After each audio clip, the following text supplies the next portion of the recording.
pagi dan shalom. Selamat pagi, shalom. Sekali lagi saya sapa kita semua, selamat pagi dan shalom. Selamat pagi, shalom. Baik, terima kasih kita mengucap syukur kepada Tuhan atas kebaikan Tuhan kita boleh ada sampai hari ini. Terima kasih juga buat Ibu Asrama yang telah mempercayakan saya untuk menyampaikan firman Tuhan pada pagi hari ini. Langsung saja kita buka Alkitab kita pada pagi hari ini, yaitu dalam kitab Amsal pasal yang ketiga ayat yang kelima sampai yang ketujuh.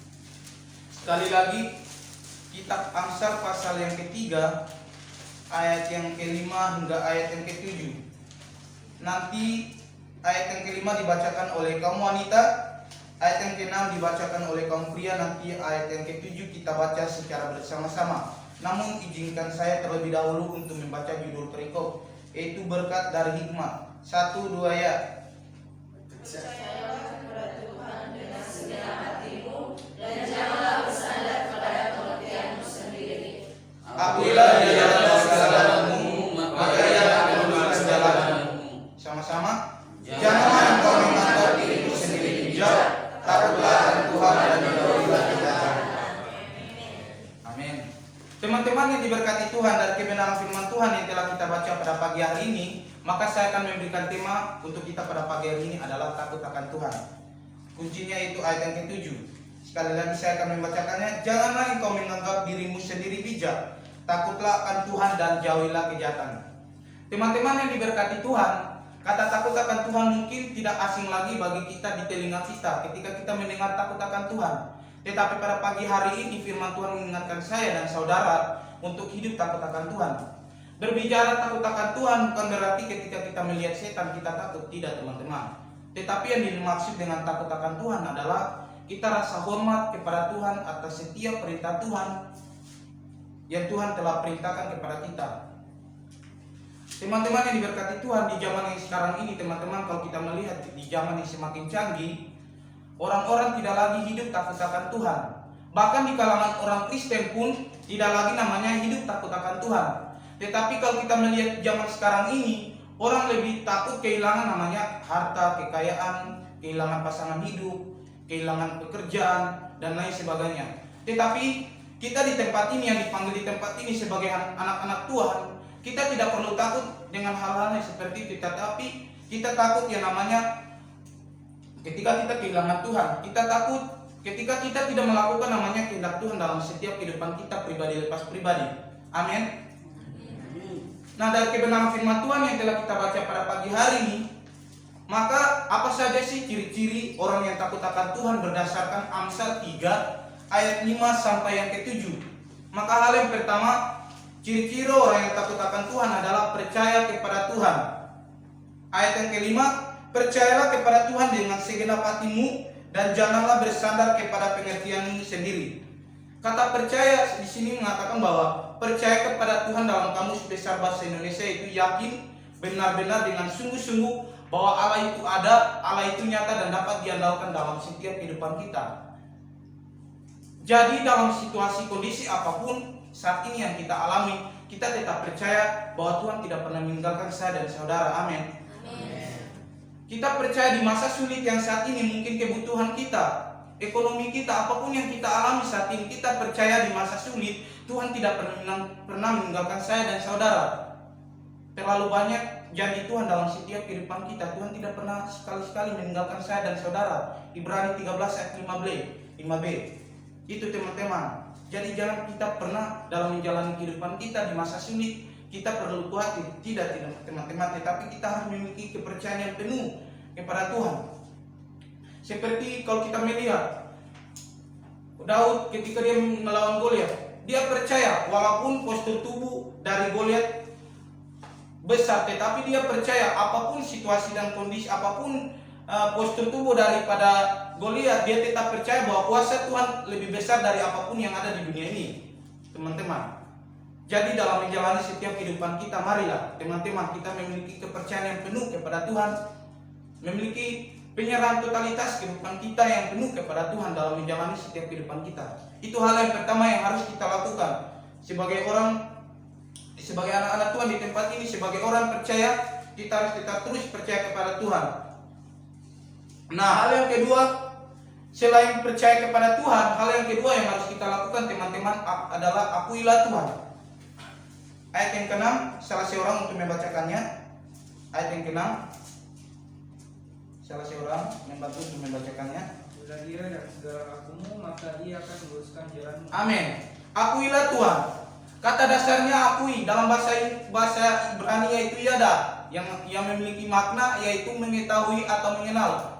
Kata ini memiliki pengertian teman-teman bahwa kita harusnya mengenal Tuhan, bukan hanya sekedar tahu bahwa Tuhan itu ada, tetapi kita harus memiliki relasi hubungan yang intim yang dekat dengan Tuhan untuk memahami dan melakukan kehendak Tuhan dalam setiap kehidupan saya dan saudara. Itu yang dimaksud dari akuilah Tuhan. Akui Tuhan berarti kita tidak pernah meninggalkan Tuhan, melupakan Tuhan dalam setiap saat yang kita lakukan dalam setiap kehidupan kita pribadi lepas pribadi. Amin. Dalam setiap hal apapun yang kita lakukan, yang kita kerjakan, baik itu dalam perkuliahan kita, dalam sekolah kita, dalam pelayanan kita, ketika kita tidur, apapun yang kita kerjakan, apapun yang kita lakukan dalam setiap kehidupan kita harus libatkan Tuhan dalam setiap kehidupan kita. Amin. Jangan kita merasa kita ini pintar, jangan kita merasa kita ini kuat, kita tidak membutuhkan Tuhan. Ingat teman-teman, Yohanes 15 ayat yang ke-5 mengatakan bahwa di luar Yesus kita tidak dapat berbuat apa-apa. Jadi masa kita manusia yang terbatas, kita tidak membutuhkan Tuhan, kita tidak pernah memprioritaskan Tuhan, kita tidak pernah melibatkan Tuhan dalam setiap kehidupan kita. Apapun kehidupan kita, masa kehidupan kita, langkah kehidupan kita menjalani aspek kehidupan kita di dunia ini harus melibatkan Tuhan, harus mengakui Tuhan dalam setiap kehidupan kita. Teman-teman yang diberkati Tuhan, ketika kita memprioritaskan Tuhan, ketika kita melibatkan Tuhan dalam setiap apapun yang kita lakukan dalam setiap aspek kehidupan kita, Tuhan akan membuat kehidupan kita akan semakin bahagia, akan membuat kita berhasil, tidak mengalami kegagalan dalam setiap kehidupan kita. Amin. Jadi teman-teman, mari renungkan firman Tuhan pada pagi hari ini, bahwa ketika kita memprioritaskan Tuhan, mengakui Tuhan dalam setiap kehidupan kita, Tuhan akan membuat kita menjadi pribadi-pribadi yang berhasil. Masa depan yang sungguh harapan itu, yang penuh harapan Tuhan sediakan bagi saya dan saudara. Teman-teman yang diberkati Tuhan, marilah kita koreksi diri. Kita pada pagi hari ini merenungkan kembali lagi firman Tuhan, bahwa jangan sampai masalah problema yang kita alami membelokkan kehidupan kita untuk hidup takut akan Tuhan, untuk hidup sesuai dengan apa yang Tuhan kehendaki. Tetapi marilah kita belajar pada pagi hari untuk kita hidup takut akan Tuhan. Teman-teman yang diberkati Tuhan, saya mengatakan bahwa pada pagi hari ini, bahwa jika yang membuat kita gagal, yang membuat kita tidak berhasil dalam setiap perencanaan kita, dalam setiap apapun yang kita lakukan, karena kita tidak pernah melibatkan Tuhan, karena kita tidak pernah mengakui Tuhan, karena kita tidak menomorsatukan dalam Tuhan dalam setiap kehidupan kita. Jadi pada pagi hari ini, apapun yang saya lakukan, apapun yang teman-teman lakukan, harus menomorsatukan Tuhan dalam kehidupan kita. Kita jadikan Tuhan itu number one dalam setiap kehidupan kita. Amin. Jangan kita duakan Tuhan, karena orang yang mendua hati tidak akan tenang dalam hidupnya. Yakobus 1 ayat 8. Jadi teman-teman, marilah kita harus menomorsatukan Tuhan dalam setiap kehidupan kita. Itu hal yang kedua yang harus kita lakukan. Teman-teman, coba kita buka dalam Yakobus pasal 4. Yakobus pasal 4 dari ayat yang ke-13 sampai ayat yang ke-15. Dari judul perikopnya saja, jangan melupakan Tuhan dalam perencanaan. Teman-teman, ini yang sangat memberkati buat saya. Apapun yang kita kerjakan, di situ ayat yang ke-15 mengatakan demikian. Sebenarnya kamu harus berkata, jika Tuhan menghendaki, kami akan hidup dan berbuat ini dan itu. Artinya bahwa teman-teman, dalam setiap perencanaan yang kita lakukan, apapun pergumulan saat ini teman-teman, kita harus libatkan Tuhan di dalamnya. Jangan pernah melupakan Tuhan, karena kita ini terbatas. Tuhan itu luar biasa. Tuhan itu tidak pernah terbatas dalam kehidupan kita pribadi lepas pribadi. Itu hal yang kedua yang harus kita lakukan. Selain akui Tuhan, maka hal yang ketiga yang harus kita lakukan adalah menjauhi namanya kejahatan. Amin. Menjauhi kejahatan. Teman-teman, kita sebagai orang percaya, sebagai anak-anak Tuhan, kita mengatakan kita adalah orang percaya, kita adalah anak-anak Tuhan, tetapi kita tidak mewujudkan namanya namanya takut akan Tuhan, kita masih mencintai namanya dosa, maka itu kebohongan terbesar dalam kehidupan kita. Tetapi marilah kita hidup takut akan Tuhan, hidup sesuai dengan kehendak Tuhan, maka kita menjauhi namanya kejahatan. Kejahatan yang dimaksud di sini apa, teman-teman? Kejahatan itu seperti kedagingan kita makan kita, keserakahan kita, seperti dalam Galatia 5 ayat yang ke-19. Mari kita buka bersama-sama, teman-teman. Galatia 5 ayat yang ke-19 sampai 21. Sekali lagi,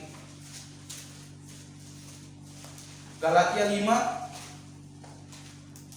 ayat yang ke-19 sampai yang ke-21. Mari kita baca bersama-sama. 1, 2 ya.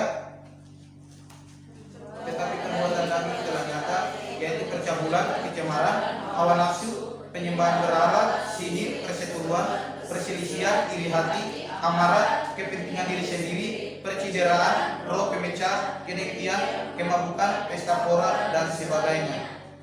Terhadap semuanya itu peringatkan kamu seperti yang telah berbuat dahulu, bahwa barang siapa melakukan hal yang demikian, ia tidak akan mendapat bagian dalam kerajaan Allah.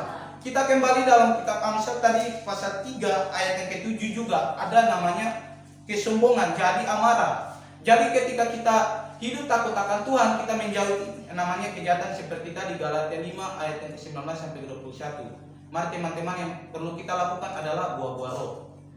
Itu teman-teman. Jadi kesimpulan kita pada pagi hari ini, mari teman-teman, kita sebagai anak-anak Tuhan, hiduplah takut akan Tuhan, hidup sesuai dengan kehendak Tuhan. Karena semakin kita melakukan kehendak Tuhan, maka semakin besar pengaruh dari firman Tuhan yang kita lakukan dalam kehidupan kita pribadi lepas pribadi untuk membentuk karakter saya dan saudara. Amin. Mungkin itu saja firman Tuhan pada pagi hari ini.